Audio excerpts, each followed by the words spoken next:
오늘은 23강이지요. 골방에서 열방을 경영하라. 우리의 처소는 골방입니다. 하나님과 함께하는 그 친밀함의 방이 골방이라는 거예요.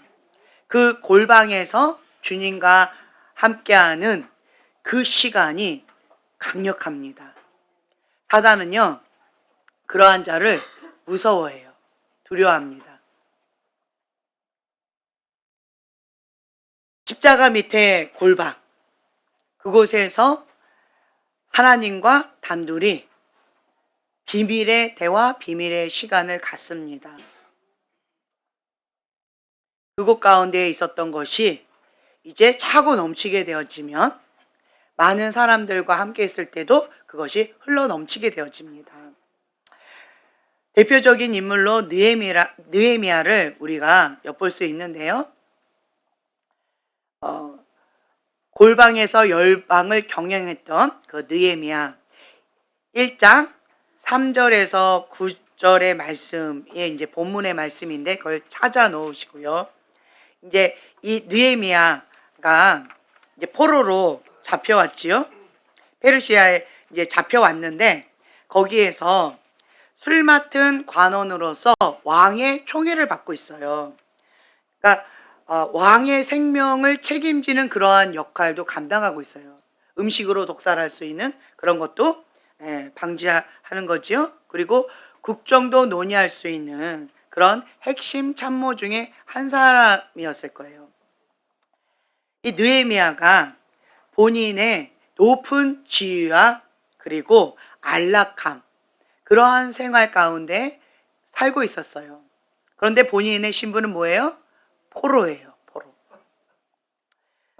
근데 내가 지금 현재 다른 나라에서 이렇게 좋은 그러한 안정된 위치와 그리고 안락한 그런 삶이 보장되는 왕의 총애를 받고 있는 그런 상황에 있지만, 그런데 예루살렘의 비참한 소식을 듣게 되어진 거예요.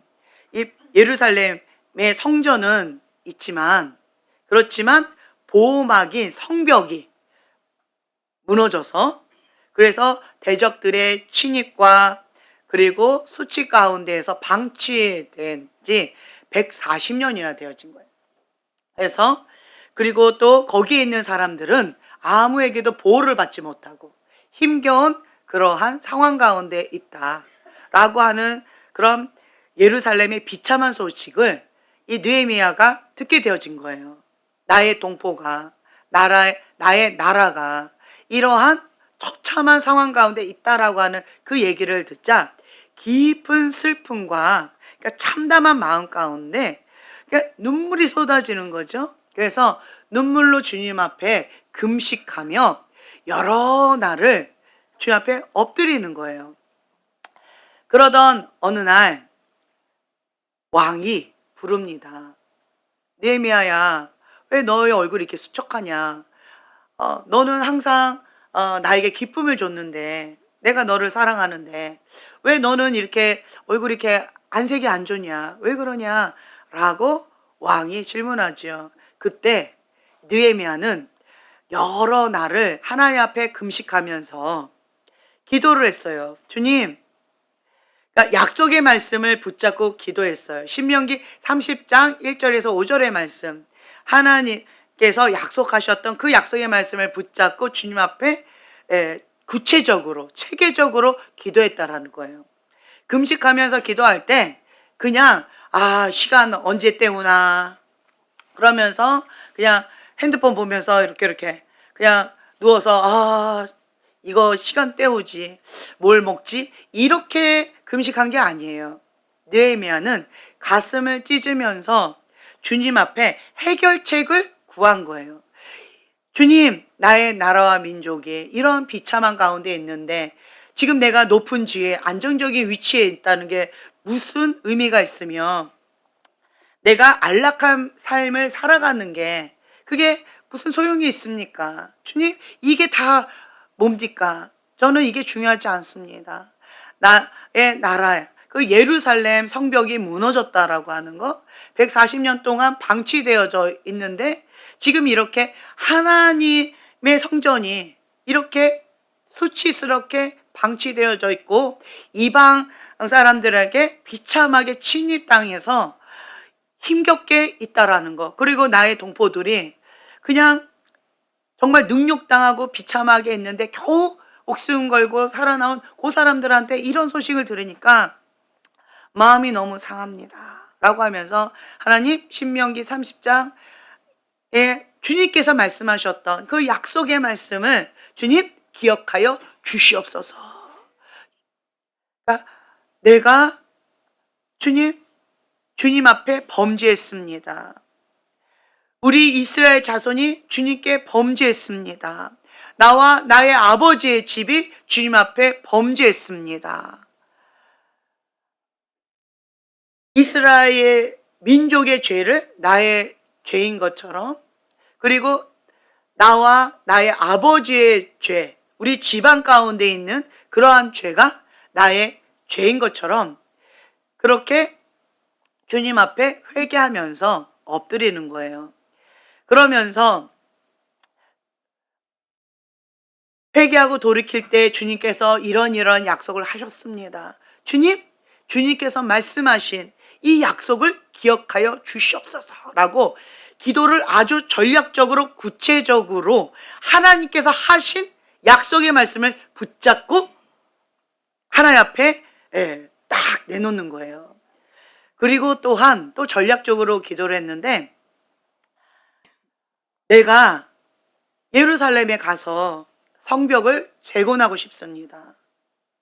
주님, 나를 보내소서. 나를 보내소서.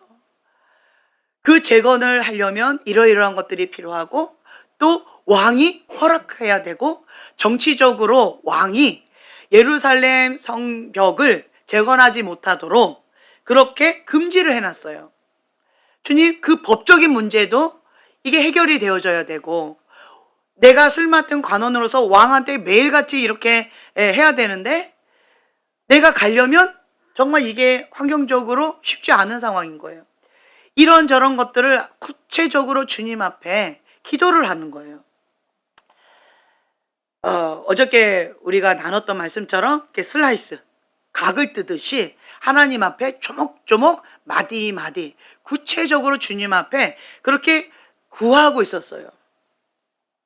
그래서 하나님 앞에 계속 구하고 있었는데 왕이 왜 이러냐, 왜 얼굴에 이렇게 수색이 이렇게 심하며 너 뭐 이렇게 근심이 있냐, 나에게 말해라, 너의 소원이 무엇이냐.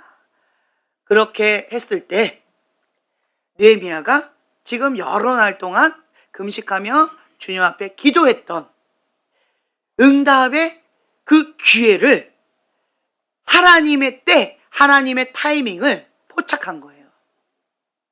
그래서 왕이시여 라고 하면서 이러한 상황들을 쫙 아뢰고, 또 내가 너를 위하여서 무엇을 해줄 거라고 했을 때 또 구체적으로 왕에게 조목조목 얘기해요.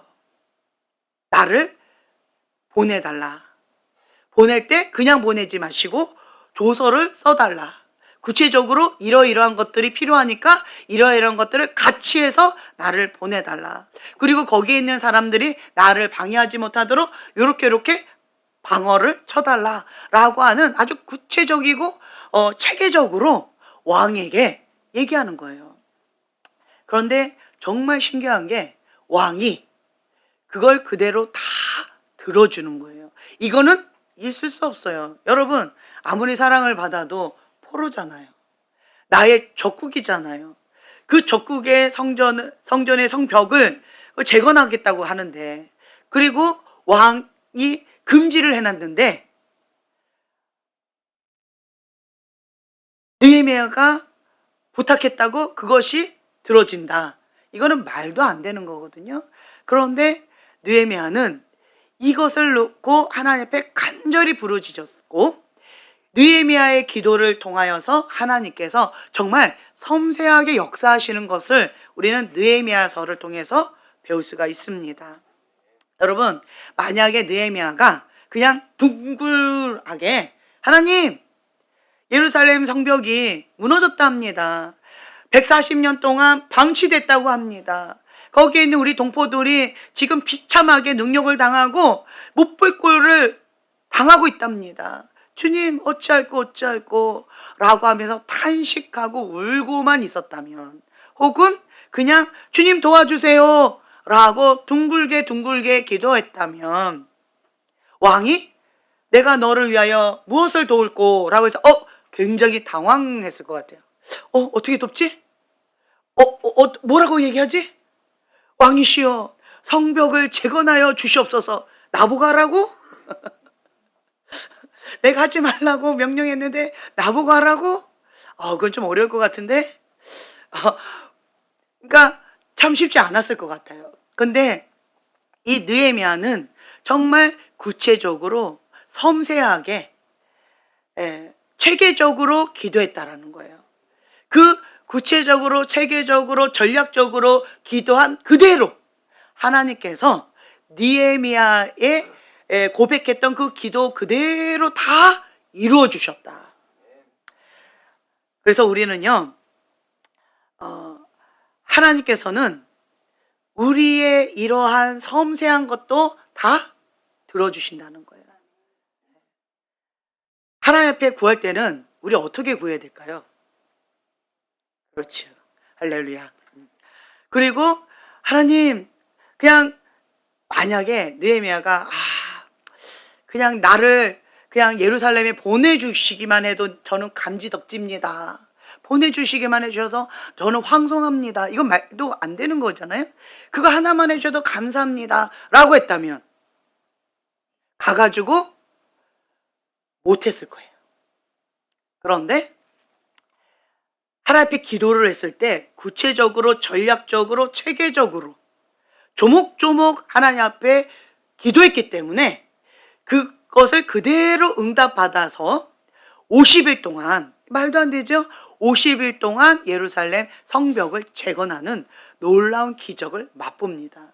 또한 덤으로 플러스 되어지는 게 이방 족속들의 그 조롱하고 방해를 하고 힘겹게 했던 그들의 마음까지도 하나님께서 만져주시는 거예요. 주님, 저들이 하나님을 두려워하지 않습니다. 저들이 하나님을 두렵게, 하나님의 어떤 분이신지 알고 두려워 떨게 하여 주시옵소서. 이러한 구체적인 것까지 느헤미야는 기도함으로 인해서 하나님의 이름이 높임받고, 그리고 이방인들이 다 두려워 떠는 그러한 은혜의 시간을 우리 느헤미야서를 통해서 우리가 엿볼 수가 있습니다. 느헤미야 성격이 나와요. 어떤 성격인 것 같아요? 계획적이다, 체계적이다, 그리고 섬세하다, 예민하다. 그렇죠? 여성성이 강했을 것 같아요. 굉장히 섬세하고 구체적으로 세밀하게 하는 이러한 것. 그런데 나는 남성성이 강해서 그냥 둥글게, 주님 아시죠? 내 마음, 내가 왜 상한지 아시죠? 주님 도와주세요. 나는 이렇게 갈 거예요 라고 한다면 네 고집 꺾을 때까지 나는 네 마음 왜 슬픈지 모르겠다. 네가 말하지 않으면 나도 모르겠다. 하나님은 우리의 입술을 통하여서, 우리의 고백을 통하여서 듣고 싶어 하시는 것 같아요. 이렇게 뭉뚱그려서 기도하는 이거는 힘이 별로 없어요. 그래서 우리가 오늘 이 느헤미야서를 통해서 어떻게 체계적으로, 구체적으로, 그리고 전략적으로 하나님의 약속의 말씀, 약속의 어음이라고 제가 표현했었잖아요.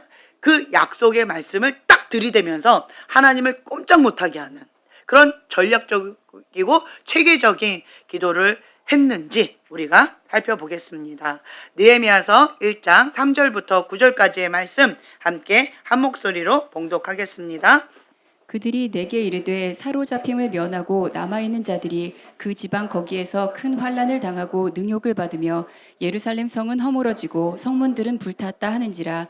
내가 이 말을 듣고 앉아서 울고 수일 동안 슬퍼하며 하늘의 하나님 앞에 금식하며 기도하여 이르되 하늘의 하나님 여호와 크고 두려우신 하나님이여 주를 사랑하고 주의 계명을 지키는 자에게 언약을 지키시며 긍휼을 베푸시는 주여 간구하나이다.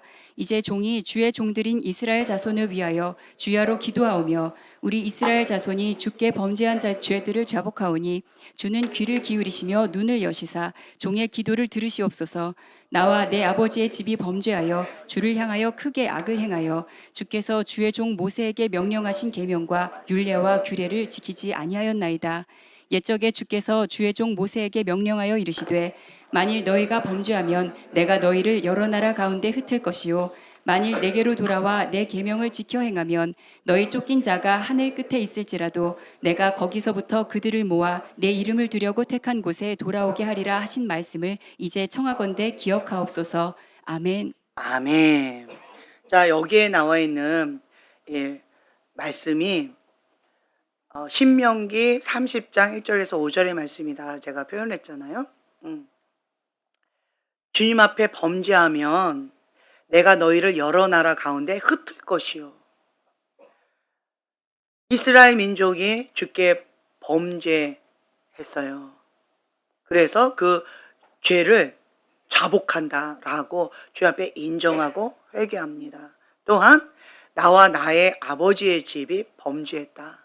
이것 또한 인정하고 주님 앞에 회개하는 그러한 시간을 가지면서 신명기 30장에 나와 있는 말씀, 하나님 앞에 범죄하면 이렇게 흩트고, 그러나 반대로 하나님께 회개하고 돌아오고, 그리고 하나님의 계명을 지켜 행하면 너희가 어디에 있다 할지라도, 땅 끝에 있다 할지라도, 하늘 끝에 있다 할지라도 다 모아서 하나님의 이름으로 두려고 택했던 그 곳으로 돌아오게 하리라. 하나님께서 약속하셨다는 거죠.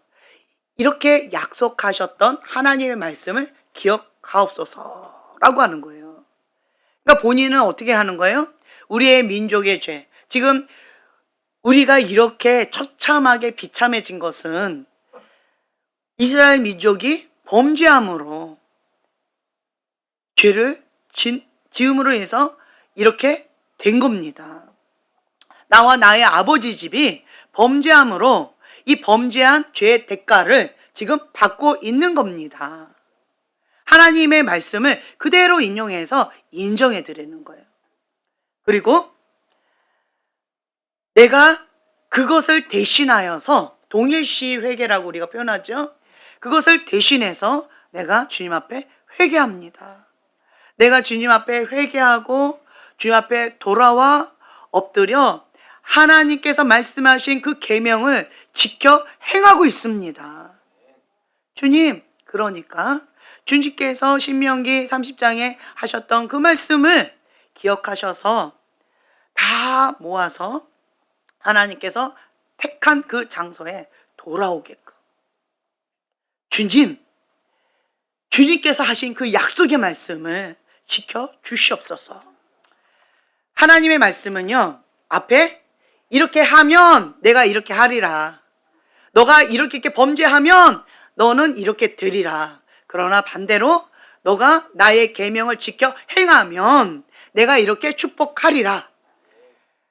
느헤미야는 정말 지혜로운 사람인 것 같아요. 머리가 정말 비상한 것 같아요. 하나님의 영역과 사람의 영역을 명확하게 구분을 해요. 그리고 하나님의 영역에 있어서 결과가 이렇게 되어진 거, 우리는 깊은 슬픔에 빠져서 감정적으로 하나님 이게 뭡니까? 라고 하면서 원망하고 불평하고 슬퍼하고 그러면서 나는 돌아보지 않고 하나님 앞에 그냥 억울함을 호소할 수가 있어요. 그러나 느헤미야는 그렇게 하지 않았다는 거예요. 우리가 지금 이러이러한 상황 가운데 이렇게 비참하게 있는 것은 이러한 예루살렘이 이러한 비참한 가운데 있는 것은 하나님 앞에 범죄했기 때문입니다. 우리 민족이 범죄했고 나와 나의 아버지 집이 범죄했기 때문에 이러한 결과가 있는 게 마땅합니다. 인정해 드리는 거예요. 그 문제를 직면하는 거예요. 그래서 이렇게 결과가 되어졌는데, 그런데 하나님께서는 자비로우신 분이시요, 주님은 긍휼을 베푸시는 분이시라는 거죠. 그리고 약속의 말씀을 지키시는 신실한 하나님이시다. 하나님을 높여드려요. 여기 뒷부분에 보면 높여드리면서, 그러면서 하나님께서 약속하신 그 약속의 말씀을 기억하여 주시옵소서. 마지막에 이렇게 마무리하는 거예요. 기도를. 정말 지혜롭죠? 네. 그러니까 하나님의 말씀 가운데에서 그것을 그대로 딱 들이대면서, 우리가 하나님의 말씀 가운데 범죄해서 이러한 결과가 있었지만 하나님 앞에 회개함으로 이제는 축복받을 일만 남았습니다. 주님 기억하여 주시옵소서. 기억하여 주시옵소서. 이것이 강력한 기도예요.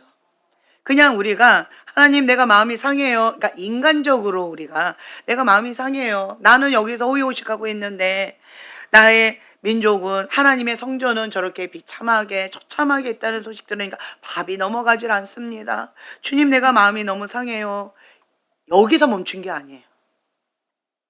슬퍼 울면서 느헤미야는 하나님 기준에 살았던 사람인 것 같아요. 기도도 하나님의 기준으로 맞춰서 기도하고 있어요. 기도할 때 가장 강력한 기도가 뭘까요? 그리고 가장 어리석은 기도가 뭘까요? 극단적으로 우리가 가인의 모습을 보고 우리가 알 수가 있잖아요. 가인이 하나님 앞에 정말 최선을 다했어요. 기도도 했을 것이고, 그리고 예배도 드렸을 것이고, 나름대로 최선을 다했어요. 본인은. 그래서 억울한 거잖아요. 최선을 다 안 했는데 억울할 일 없죠. 그렇죠? 내가 대충 했으니까 하나님이 내 거 안 받아주셨지. 그거 갖고 억울하다고 우린 얘기 안 하잖아요. 당연한 거지. 그러나 가인은 억울해했어요. 왜 억울했어요? 그렇죠. 나 나름대로 최선을 다했거든요. 그런데 누구 기준에? 그렇죠. 자기 소견대로. 사사기 시대가 정말 힘들었던 이유는 뭐냐면 하나님의 기준이 없어요. 자기 소견대로 살았다라는 거예요. 자기 소견대로. 그러니까 무질서하고 죄가 아주 끝자락까지 가는 그런 타락한 시대가 사사기 시대였잖아요. 근데 가인이 자기 소견대로 신앙생활하고 자기 소견대로 기도생활하고 자기 소견대로 예배생활한 거예요. 자기 소견대로 하나님과의 관계를 한 거예요. 그런데 그것은 이사야서의 말씀에 나와 있는 것처럼 하나님의 생각과 나의 생각은 다르다. 그렇기 때문에 나의 소견은 하나님의 생각과 다른 게 당연한 거예요. 그러니까 하나님께서 받지 않으신 거죠. 그러니까 하나님의 말씀의 기준으로 딱 되면 가인은 그렇구나. 내가 하나님의 기준으로 안 하고 내 기준으로 세웠구나. 내가 잘못했네 하고 회개 모드로 갔을 거예요. 그러나 가인이 놓친 게 뭐예요? 하나님 말씀이 기준이 아니라 내가 기준이라는 거예요. 내가 기준. 자기 의견이 기준이고 자기 생각이 기준이고 내 뜻이 기준이라는 거예요. 내 소원이 기준이라는 거예요. 나가 중요한 거예요. 나. 자기 중심적인 사고방식. 여기에서 못 헤어나오는 거예요. 세상의 영에 잡힌 사람들은 자기 중심적인 사고방식에 잡혀 있어요.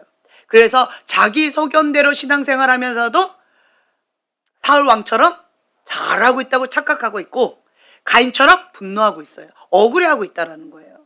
자기가 잘못하고 있다는 것을 인식도 못하고 인정도 못하고 억울해하다가 하나님 앞에 가면 엉뚱한 소리 듣고는 굉장히 당황해할 것 같아요. 근데 반대로 느헤미야는요, 이 사고방식 자체가 하나님 중심적인 사고방식이었을 것 같아요. 왜냐하면 그의 고백과 기도를 보아도 정말 섬세하게 하나님의 말씀으로 접근해 들어가요. 하나님의 말씀의 기준으로 조목조목 다 체계적으로 맞추는 거예요. 네. 그 말씀의 기준에서 벗어났기 때문에 이러한 비참한 결과가 있습니다. 그래서 우리는 어디로 돌아가야 된다는 거예요? 말씀으로 돌아가야 된다는 거예요. 하나님의 계명을 지켜 행해야 된다는 거예요. 그러면 하나님께서 돌이키신다. 이 문제는 하나님께서 돌이켜 주셔야만 해결될 수 있지, 내가 열심히 한다고, 내가 뭔가를 한다고, 내가 몰래 인간적으로 우리 이럴 수 있잖아요. 왕이 나를 보내줄 것 같지가 않아요. 인간적으로. 이건 당연한 거잖아요. 그리고 성벽을 재건하라라고 허락해 줄 리가 없어요. 왕이 중지를 했는데, 법적으로 못하겠는데 그거를 번복한다? 이거는 또 말도 안 되는 거예요. 있을 수 없는 걸 내가 원하고 있기 때문에 인간적으로 할 수 있는 방법은 뭐예요? 인간적으로 할 수 있는 방법은 뭘까요? 성벽을 건축해야 된다. 자, 인간적으로 내가 할 수 있는 게 뭐예요?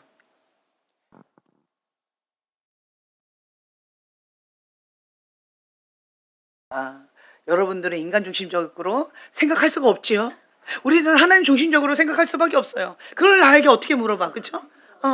도저히 나는 할 수가 없는 거예요. 죄송합니다. 제가 말씀드릴게요. 야반 도주를 하는 거죠. 몰래 도망가는 거예요. 몰래 도망가서 이제는 역적이 되는 거예요. 그래서 몰래 가가지고 이스라엘 민족들아, 내가 왔다. 우리가 힘을 모아서 싸우자, 이기자, 해보자 라고 하면서 이 군대도 형성하고, 그리고 또 이제 열심히 성벽도 재건하고, 이렇게 하는 게 인간의 최선인 것 같아요. 내가 그동안 모아둔 재산이 있을 거 아니에요. 왕궁에서 위치가 있는데 그 모든 것들을 비밀리에 다 팔아가지고 그걸 다 갖고 야밤 도주하는 거죠. 그게 인간적인 지금 현재 내가 할 수 있는 최선의 방법. 그리고 또 뭐가 있어요? 사람을 돈으로 사는 거죠. 매수하는 거죠. 못 가! 탁 주고 싹 하고 내가 할 수 있는 건 이 방법밖에 없는 거예요. 그러나 느헤미야는요, 인간적인 방법을 하지 않았다는 거예요. 그리고 인간적으로, 감정적으로 하나님 앞에 반응하지 않았다는 거예요. 슬픈 마음과 너무 고통스러운 그 마음을 무엇으로 승화시켰어요? 그렇죠. 기도로 승화시켰다는 거예요. 회개 기도로 승화시켰고, 하나님의 그 뜻에 맞추면 하나님께서 이 문제를 해결하실 것이다. 이거는 인간이 할 수 없는 영역이다. 느헤미야는 이걸 아는 거예요. 아까 말씀드렸잖아요. 하나님 앞에 범죄하면 저주를 받는다. 하나님의 말씀에 순종하면 축복을 받는다. 이 영적인 원리를 느헤미야는 명확하게 구분을 하는 거예요. 우리가 지금 현재 저주를 받았어요. 그런데 이 저주에서 벗어나려고 내가 몸부림치고 있는 거예요. 벗어날 수 있을까요? 아니에요. 근본 원인으로 들어가야죠. 저주를 받은 근본 원인이 뭐예요? 그렇죠. 하나님께 범죄했다라는 거잖아요. 그래서 하나님께서 저주를 허락하신 거잖아요. 그런데 그것을 내가 해보겠다고 하나님의 영역 가운데 내가 침범을 한다면 이게 인간적인 방법이라는 거예요. 근데 느헤미야는 그 경계선이 분명했다는 거죠. 하나님의 영역과 인간의 영역이 경계선이 분명했어요. 그래서 하나님의 영역 가운데 내가 맞추는 거예요. 범죄했다. 그러면 우리는 뭐 해야 돼? 맞추려면 회개하는 것밖에 없는 거예요. 그런데 누구 죄예요? 이스라엘 민족의 죄예요. 나와 나의 아버지의 죄예요. 그런데 그것을 다 동일시하고 내가 다 짊어지고 주님 앞에 회개하는 거예요. 좀 용서해달라고, 불쌍히 여겨달라고. 그러면서 그 모든 것들을 인간적인 방법으로 왜 그렇게 살았느냐, 나는 회개하는데 왜 너는 지금 이렇게 하고 있느냐라고 판단하고 정죄하지 않았어요. 느헤미야는 계속 어떻게 했어요? 그것을 하나님의 마음에 올라갈 때까지, 주님께서 그 회개를 받으실 때까지 그 문제를 끌어안고 주님 앞에 계속 기도했다는 거예요. 기도하고 그 다음에 또 이제는 내가 원하는 거 뭐예요? 축복이 있잖아요. 축복을 원하는데, 그러면 하나님의 영역이 뭐예요? 너가 계명을 지켜 행하면, 여기 전제 조건이 있잖아요.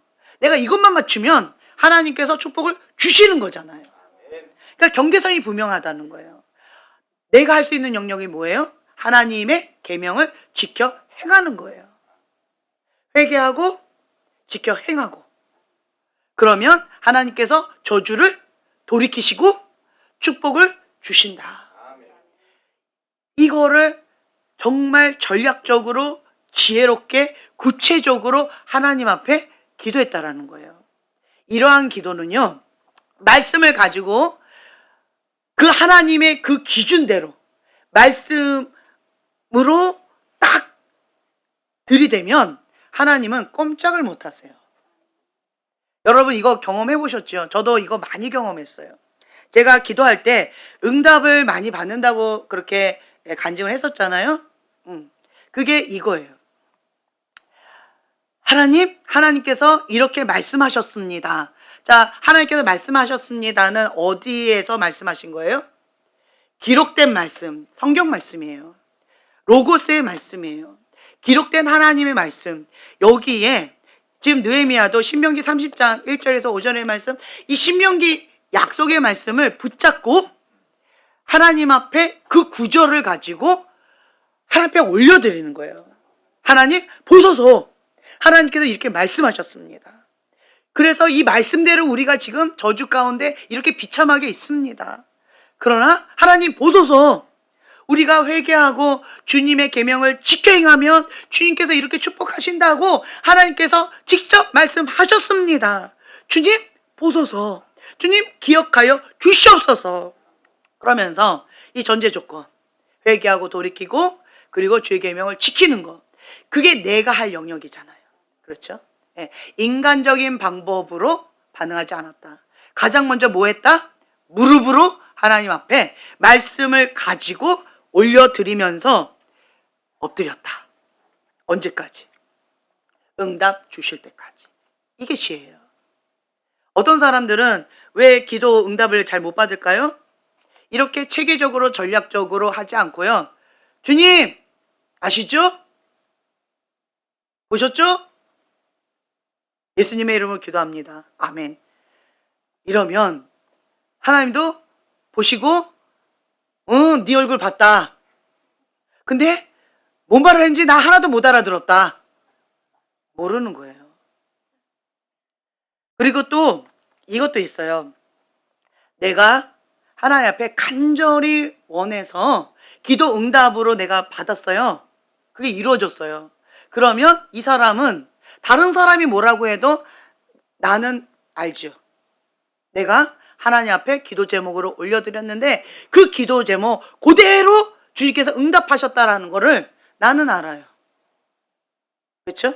그런데 내가 그냥 주님 나 잘 먹고 잘 살게 해주세요 라고 기도했는데 내가 어떠한 소소한 것 가운데에서 은총을 받든지 뭐가 일이 잘 되든지 이러면 내가 구체적으로 기도한 것이 아니기 때문에 그거에 대한 감사가 없어요. 감사가 없어요. 그런데 내가 하나님 앞에 기도를 할 때 구체적으로 기도한 그것이 그대로 이루어지면 본인도 놀라면서 정말 작은 신음에도 응답하시는 하나님, 기도에 응답하신다고 하셨는데 정말 나의 기도에 응답하시는구나. 하나님과 나만 아는데 주님께서 아시는구나, 보시는구나, 응답하시는구나. 그걸 아신다는 거예요. 그러면 우리의 마음이 변화되어져야 돼요. 부드러워져야 돼요. 처음에 참 재밌는 게 우리 자매님이 하나님 앞에 원망을 참 많이 하더라고요. 그러니까 우리 교회 오기 전이에요. 원망 기도 많이 하면서 왜 뭐 이런 거 했냐, 저런 거 했냐, 왜 이렇게 했냐, 저렇게 했냐 라고 하면서 원망의 기도가 많이 있더라고요. 그게 보였어요, 처음에. 자매님 마음에. 그런데 하나님께서 저에게 보여주신 건 뭐냐면, 하나님께서 자매님의 기도를 들으시고 움직이고 계시는 모습을 보았어요. 그러면서 자매님의 기도를 통하여서 남편을 둘러 진치시더라고요. 아멘. 그리고 남편의 마음을 만지시더라고요. 네, 아멘. 그리고 하나님께서 저를 통하여서 4가지, 그걸 보여주셨고, 그리고 그것을 제가 형제님, 제가 초면에 죄송해요. 이거 4가지가 보여지는데 이거 제가 이거 심각한 이 문제 해결하지 않고 그냥 겉도는 얘기만 하는 거 나는 좀 마음이 어려워요. 그래서 초면이지만 제가 이거 그냥 직설적으로 좀 얘기를 해야 되겠어요. 형제님 괜찮으시겠어요? 라고 했더니 형제님이 뭔 얘기인지도 모르고 아멘 하셔서, 제가 첫 번째 죄, 두 번째 죄, 세 번째 죄, 네 번째 죄, 이건 가게으른 저주인데 이 죄 심각하기 때문에 이거를 각각 40일 금식을 여러 번 해도 잘 끊어지지 않는 정말 심각한 거예요. 이거 형제님, 이거 주님 앞에 쇼부 보셔야 돼요 라고 얘기를 했을 때 형제님이 아멘하고 받아들이셨어요. 그거는 태어나서 처음이라고 형제님 고백하시더라고요. 이게 자매님의 기도를 통해서 역사하신 거예요. 제가 그때 그 얘기했죠? 기억나죠? 기억 안 나면 진짜 안 되죠. 하나님께서 자매님의 기도를 받으시고 저를 통해서 지금 이러한 상황들을 허락하신 거예요. 내가 그거를 계속 각인시켜 드렸는데, 자매님의 기도를 주님께서 받으셨고, 그리고 하나님이 하신다고 계속 기도하라고. 그렇죠? 네. 그러니까 나는 내가 아무리 열심히 기도를 해도 내 기도 지금 하나님이 들어주시나, 나를 버리셨나, 나와 함께 하시나, 지금 하나님이 어디 계시나. 이때 예루살렘에 있었던, 그리고 포로로 잡혀가 있던 이 민족들이 느꼈던 게 이거라는 거죠. 우리의 예루살렘 성벽은 저렇게 불타서 그 무너져 버렸는데 하나님은 우리를 버리신 건가? 우리가 이렇게 비참하게 능력을 당하고 비참하게 이렇게 방치되어지고 보호를 받지 못하고 이러한 상황 가운데 있는데 하나님은 우리를 버리신 건가? 라고 하는 그런 패배주의에 갇혀 있었을 거예요. 그러나 느헤미야를 통하여서 하나님께서는 이런 메시지를 주신 거죠. 하나님은 여전히 우리와 함께 하시며 약속을 지키시는 분이다. 아멘. 아멘. 느헤미야, 이 한 사람, 느헤미야의 기도를 통하여서 주님께서 성벽을 50일 동안 재건하게 해주셨고, 그리고 하나님은 여전히 우리와 함께 하신다. 우리를 버리신 게 아니다. 나의 하나님이다. 나의 기도를 들으시고 응답하시는 분이다. 뭐만 하면, 나의 죄를 회개하고 돌이켜서 주님께 돌아오기만 하면 주님께서는 기다리신다는 거예요. 뭘 주시려고? 축복 주시려고. 그러니까 여기 이 사람들도 하나님이 어떤 분인지 잘 몰랐던 것 같아요. 하나님 왜 우리를 버리셨나요? 원망만 하면, 잘못된 질문하면 잘못된 대답이 와요. 네. 하나님 우리를 버리셨나요? 왜 이렇게 비참한 상황 가운데 우리가 이렇게 고통을 당해야 하나요? 이것만 계속 하소연을 하면 하나님께서 뭐라고 얘기하실까요? 별로 침묵하실 거예요. 답변 없으실 거예요. 그러면 이제 이 말씀인 거죠. 신명기 30장에 나와 있는 이 말씀처럼 범죄하면 저주를 받고 하나님의 말씀을 지켜 행하면 축복을 받고 회개하고 돌이키면 주님께서 땅을 고쳐주시고, 역대하 7장 14절도 마찬가지잖아요. 그 말씀 한번, 이거 핵심 말씀이에요. 이건 항상 이게 체크해 놓으셨으면 좋겠어요. 역대하 7장 14절 말씀 한 목소리로 역대하, 제가 읽어드릴게요. 14절 말씀, 내 이름으로 일컫는 내 백성이 그들의 악한 길에서 떠나 스스로 낮추고 기도하여 내 얼굴을 찾으면 내가 하늘에서 듣고 그들의 죄를 사하고 그들의 땅을 고칠지라. 아멘. 예, 이거 표시해 놓으세요. 역대하 7장 14절 말씀. 핵심 말씀이에요. 하나님께서 이 약속의 말씀을 하신 거예요. 그러니까 우리는 이 약속의 말씀을 하나님 앞에 보여드리는 거죠. 주님께서 이렇게 말씀하셨습니다. 지금 우리나라가 이렇게 비참하게 고통을 받고 있는 것은 하나님의 이름으로 일컫는 하나님의 백성이, 하나님의 교회가, 하나님의 사람들이, 지도자들이 내가 범죄함으로 이러한 상황이 되었다라는 거죠. 그러나 반대로 악한 길에서 떠나 스스로 낮추고 겸손하게 주님 앞에 엎드려 기도하면, 그리고 하나님의 얼굴을 찾고 찾으면 하나님께서 하늘에서 듣고 우리의 죄를 용서해 주신다는 거예요. 우리의 땅을 고쳐주신다는 거예요.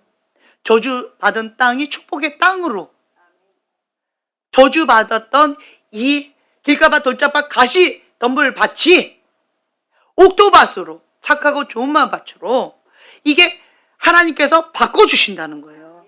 내가 바꾸려고 하면 이게 바뀌나요? 안 돼요. 바꿔주시는 분은 하나님이셔요. 그러니까 우리는 느헤미야처럼 하나님의 영역과 사람의 영역을, 경계선을 구분하실 줄 아셔야 돼요. 그리고 또한 기도를 할 때 하나님의 그 말씀의 기준, 약속된 말씀, 그거에 나를 맞추면 되는 거예요. 그리고 이 약속의 말씀을 하나님께 보여드리는 거죠. 주님 보소서, 주님 기억하여 주시옵소서. 그러니까 내가 할 수 있는 그 영역들을 하면서 주님께서 약속하신 그 말씀을 지키실 것만 남았습니다. 기억하여 주시옵소서. 주 앞에 긍휼을 구하면 하나님께서 꼼짝 못하는 기도예요. 역대하 7장 14절 말씀 붙잡고 주 앞에 이 말씀 그대로 내가 할 영역을 그대로 하고 주님 앞에 기도하면, 그러면 주님께서 이 말씀 그대로 죄를 용서해 주시고 땅을 고쳐 주시고 하나님의 백성으로서 회복되고 치유되고 하나님과의 관계, 그 친밀함의 관계가 회복되어진다는 거예요. 그러니까 우리는 기도를 할 때 그냥 중구난방식으로 그냥 아무렇게나 그냥 내 감정에 맞춰서 하나님 억울합니다, 주님 이게 뭡니까?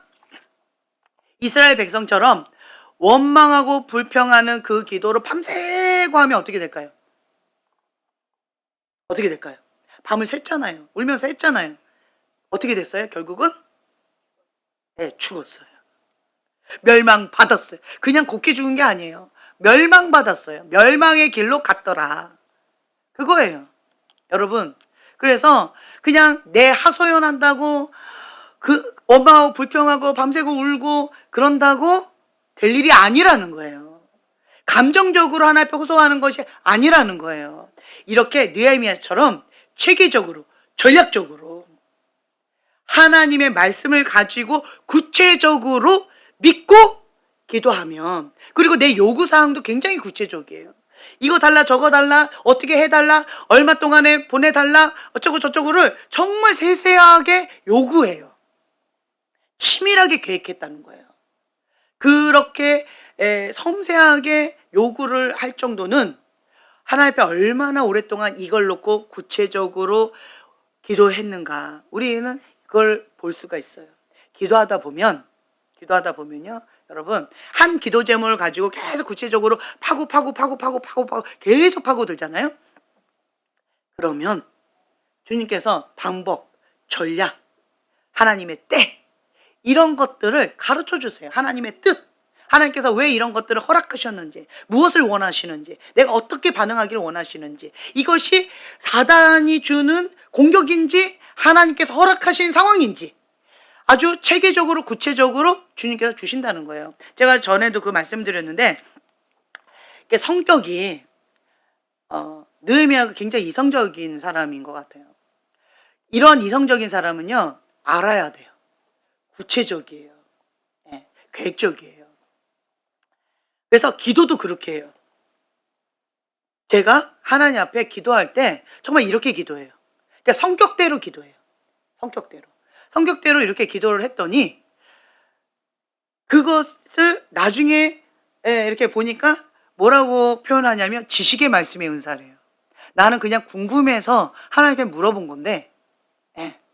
그런데 그거를 섬세하게 막 파고들고 두고두고두고 이렇게 해서 한 건데, 근데 그것이 나중에 알고 봤더니 그게 지식의 말씀의 은사라고 해서, 아, 그렇구나.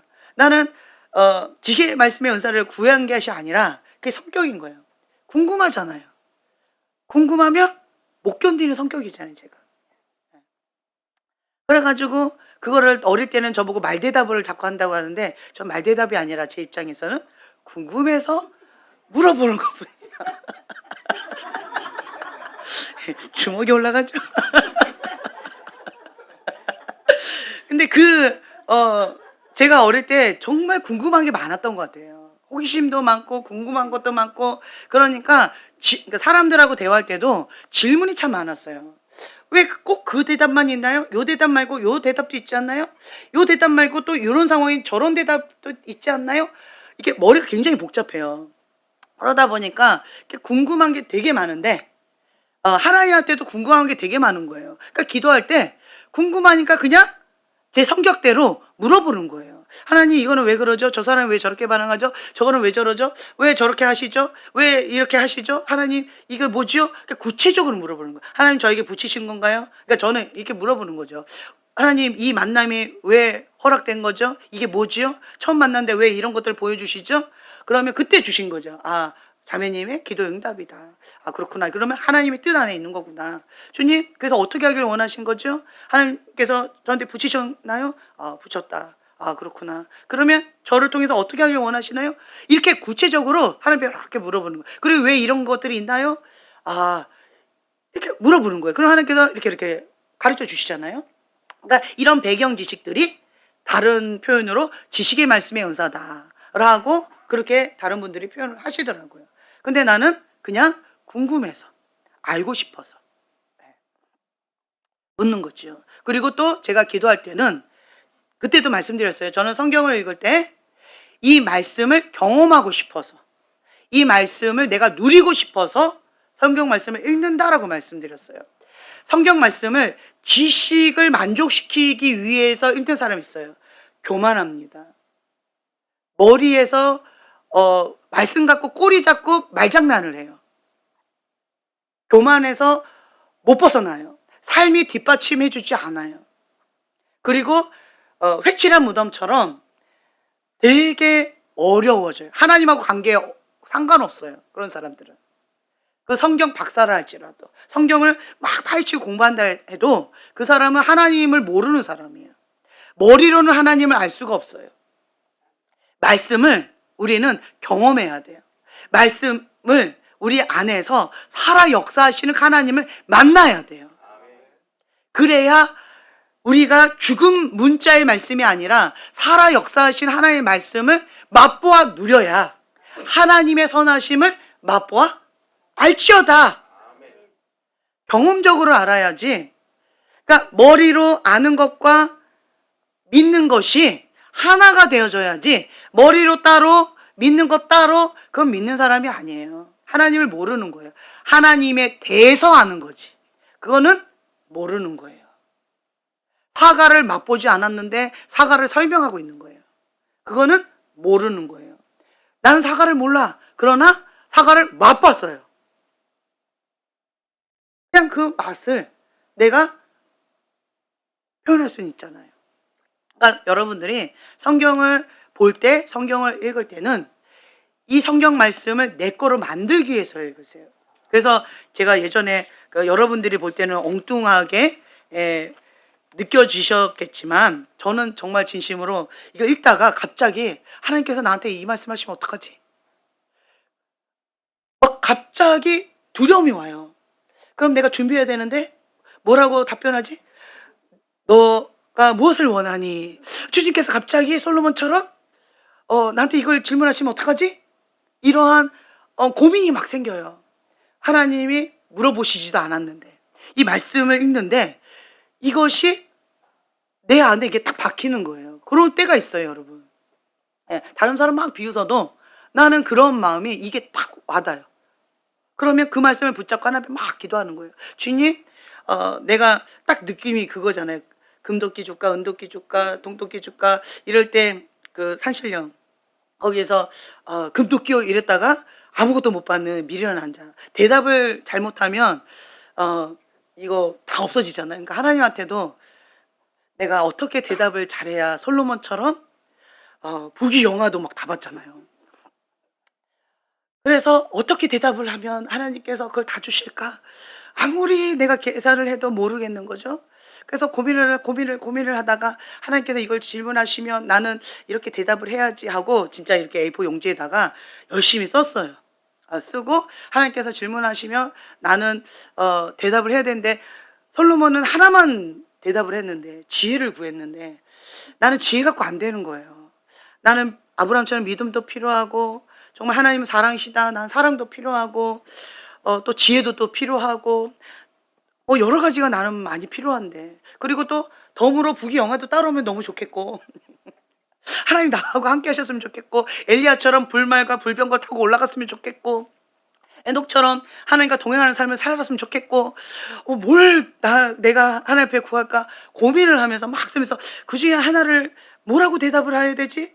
굉장히 심각하게 고민에 빠지면서 몇 년이 흘렀는지 몰라요. 몇 년이 흘렀는지 몰라요. 그러던 어느 날 진짜 꿈에서 하늘에서 음성이 들렸죠. 네. 내 소원이 무엇이냐? 내가 너에게 무엇을 줄까? 그때 제가 그때 얘기했잖아요. 칠판 딱 갖고 제일 큰 칠판 준비해놨잖아요. 딱 갖고 왔어요. 음성이 딱 들렸는데 그냥 나 이렇게 혼자 있었는데 갑자기 칠판이 옆에 생겼어요. 딱 갔다가 하나님 잠깐만요. 1, 2, 3, 4, 5, 6 했는데 하나님이 그냥 가버리셨어요. 그리고 꿈에 딱 깼어요. 그래서 제가 이제 그랬죠. 꿈에서 아직 깨면 안 되는데. 그리고 하나님 나 아직 다 얘기 안 했는데 가버리셨어. 아깝다. 그러면서 주님 나 꿈에서 아직 안 깨고 싶어요. 그 칠판 다시 가져와서 그 옆에다가 칠 써야 되는데. 그렇게 했던 기억이 나요. 네. 근데 우리 박전사님이 그때 어린아이 그 순수한 믿음으로 하나님 앞에 기도했을 때 정말 그 기도대로 응답해 주셨잖아요. 하나님 사랑해요. 꿈에서도 예수님 만나고 싶어요. 주님 알고 싶어요. 라고 기도했을 때 정말 그대로 응답해 주시고 그리고 정말 순수하게 어린아이 같은 믿음으로 기도하는 그 기도를 하나님 받으시는 것 같아요. 제가 이거 우리 주한이 간증했던 것 같은데 주한이가 한 4살이었을까 6살이었을까 좀 어렸을 때였는데 무료로 갔어요. 비행기를 탔을 때 무료로. 그럼 몇 살이죠? 네. 저 어린 나이였던 것 같아요. 그런데 주한이가 이제 서울에서 뭐 저기 남쪽 지방으로 가는 그 비행기를 타는데 한 30분 올라갔다가 그냥 쭉 내려가잖아요. 근데 이제 주한이가 처음 비행기를 타는데 심심하잖아요. 비가 막 오고 있는데 우르릉 강하고 비가 오고 있는데 비행기가 막 흔들리고 있는데 그러니까 주한이가 그러는 거죠. 엄마 저 구름 위에는 뭐가 있어요? 기도해봐. 이랬어요. 그랬더니 이야기가 바로 하나님 이 비행기가 구름 위로 올라가서 구름 위에 뭐가 있는지 보여주세요. 예수님의 이름으로 기도합니다. 아멘. 제가 너무 놀랐어요. 나는 그냥 건성으로 대답했는데 이 아이 진짜 믿고 아멘 하자마자 이 비행기가 갑자기 올라가는 거예요. 그러더니만 구름 위로 올라갔어요. 그랬더니 그냥 하얀 구름밖에 없어요. 그러니까 이 아이가 재미가 없다는 거예요. 엄마 구름 밑으로 내려가고 싶어요. 그런 거예요. 기도해봐 이랬어요. 그랬더니 이 아이가 또 하나님 비행기가 구름 밑으로 내려가게 해주세요. 재미가 없어요. 예수님의 이름으로 기도합니다. 아멘 했는데 아멘 하자마자 이게 내려간 거예요. 그래서 내가 정말 놀랐어요. 우와 그랬더니 이 아이가 하는 말이 엄마 비가 오고 여기 꿀꿀하고 별로 재미가 없어요. 다시 구름 위로 올라가고 싶어요. 이래서 야 하나님 힘들겠다. 이제 그만해라. 왜냐면 제가 믿음이 없었어요.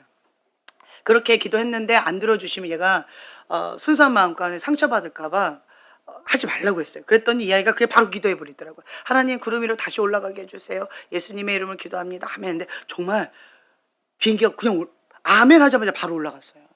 그래가지고 그 30분 정도 가는데 올라갔다 내려갔다 올라갔다 내려갔다. 그게 정확하게 아멘 하는 그 동시에 움직였어요. 예. 그런데 이제 마지막에 올라갔는데 근데 이제 이 아이가 엄마 또 이제 비행기는 그 시간이 그 걔는 재미가 없었나 봐요. 그냥 엄마 또요. 그래서 야 이제 그만해. 이제 그 내릴 때가 다 됐어. 왜냐면 한 번이라도 이게 안 들어주시면 얘가 또 실망할까 봐 제가 믿음이 참 없었던 것 같아요. 그런데 이 아이는 정말 그렇게 기도하고 그게 그대로 되어져서 제가 기억에 굉장히 남는 거예요. 그러면서 제가 깨달았던 게 정말 어린아이의 그 순수한 기도를 하나님께서 들으시고 응답하시는구나. 그래서 지금 이 몇 번이나 왔다 갔다 했는지 기억은 안 나는데 그 30분 동안 한 4번인가 6번인가 했어요. 정말 많이 했죠. 그리고는 기도하려고 했는데 이제 하강합니다라고 해가지고 이러고는 내렸었어요. 그게 우리 박전수사님이 간증할 때 그게 기억이 나더라고요.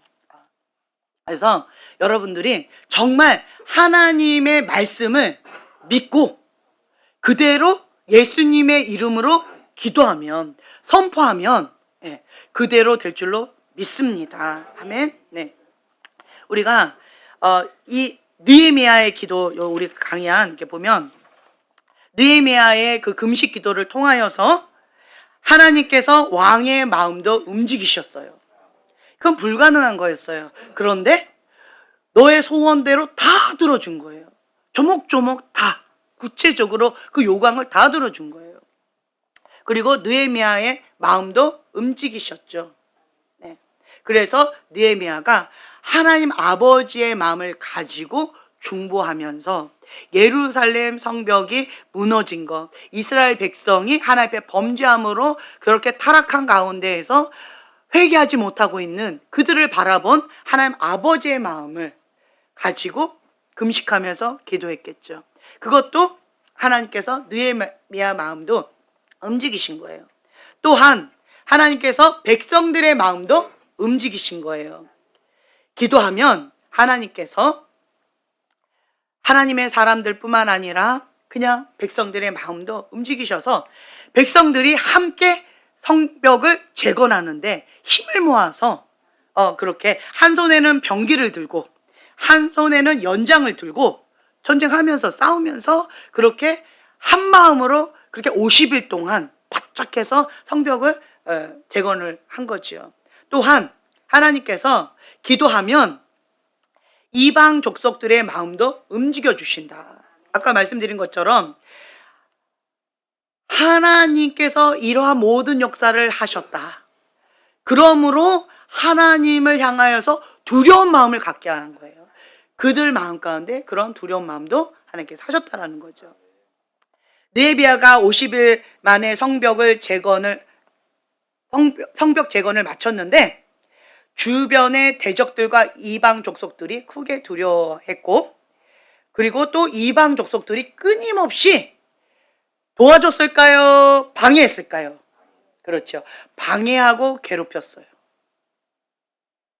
우리는 분별할 줄도 알아야 돼요. 이것이 사단의 방해인지 하나님께서 허락하신 상황인지. 그러니까 지혜롭게 계속 민감하게 내가 하나님의 그 뜻 가운데 순종하면서 성벽을 재건하고 하나님의 그 뜻 안에 내가 하고 있음에도 불구하고 정말 섬세하게 내가 깨어 있어야 되는 거예요. 이런 상황 가운데에서 한 손에는 병기를 들고 한 손에는 연장을 들고 내가 싸우면서 재건을 해야 되는 이런 상황. 그리고 방해하고 괴롭히고 있는 그 사람들을 대적하면서 마음을 샬롬 평강을 지키면서 하나님의 그 뜻을 선포하면서 믿음으로 밀어붙여야 되는 그런 영역, 이것도 필요하다는 거죠. 예. 그들의 어떤 저주와 조롱과 이런 것 가운데에서 지키는 거예요. 그래서 느헤미야는 오직 뭐로 승리했다? 그렇죠. 오직 기도로 승리했다는 거예요. 그때마다 느헤미야는 오직 기도로 승리했고 마침내 하나님이 그들의 마음 가운데 두려움을 줘서 다시는 예루살렘을 넘보지 못하게 해주셨다는 거예요. 그래서 우리는 하나님의 그 뜻이다 라고 하는, 기도 제목이 안 이루어진 건 두 가지라고 말씀드렸잖아요. 하나님의 그 뜻 맞다라고 한다면 끝장을 봐야 돼요. 하나님께서는 응답을 준비하고 계신다. 그리고 또 한 가지, 기도의 양이라는 거죠. 금대접. 우리가 하나님의 응답이 이루어지지 않는 이유 중에 하나는 금대접 가운데 기도의 양이 채워지지 않아서 그렇다. 내 기준대로 아무리 해도 하나님이 아니다라고 하면 아닌 거예요. 그거 갖고 원망하고 불평하면 하나님 앞에 가인의 분노로 반응하는 것밖에 안 돼요. 이게 헛도는 거예요. 헛도는 거예요. 그래서 우리는 이 느헤미야처럼 하나님의 말씀의 기준 가운데, 그 뜻 가운데, 그 기준에 맞춰서 내가 맞춰가면서 그렇게 하나님 앞에 구체적으로 전략적으로 하나님의 약속의 말씀을 딱 올려드리면서 하나님 기억하여 주시옵소서 라고 하는 전략적인 기도를 할 때 주님께서 응답해 주신다는 거죠. 오늘은 우리가 성전 이전을 놓고 좀 기도했으면 좋겠어요. 하나님, 지금 이러한 상황 가운데 우리는 성전을 이전하고 싶은 마음은 없었는데 환경적으로 성전을 이전하도록 그렇게 몰아붙이고 있는 그런 상황입니다. 그렇다라고 한다면 하나님, 우리에게 긍휼을 베풀어 주시고 하나님께서 예비해 놓으신 그 성전 가운데 우리가 순적하게 나아갈 수 있도록 모든 필요한 것들과 그러한 여러 가지 환경과 조건들을 주님께서 선하심으로 이끌어 주시고, 또한 그 필요한 여러 가지들이 또 필요한 것들이 있잖아요. 이러한 것들 가운데에서 주님 역사해 달라고 우리가 성전 이전을 놓고 오늘은 좀 작정하고 기도했으면 좋겠고, 또 한 가지는 우리 나라와 민족을 위해서 주님, 이 나라와 이 민족의 죄를 주님 용서하여 주시옵소서. 그리고 한국 땅은 하나님의 나라입니다. 하나님이 기뻐하시는 그런 하나님의 사람이 대통령이 되어져서 하나님의 그 뜻대로 통치하는 축복받은 나라, 기도의 나라, 말씀 가운데 새겨져서 마음껏 예배할 수 있는 나라, 하나님의 이름을 열방 가운데 전할 수 있는 그런 복음의 나라가, 선교의 나라가 될 수 있도록, 그 사명 감당할 수 있도록 주님 축복하여 주시고, 골방에서 우리는 열방을 다스립니다. 주님, 주님께서 우리의 기도를 들으시고 주님 응답하여 주시옵소서. 우리가 주여 3번 부르짖고 기도하겠습니다.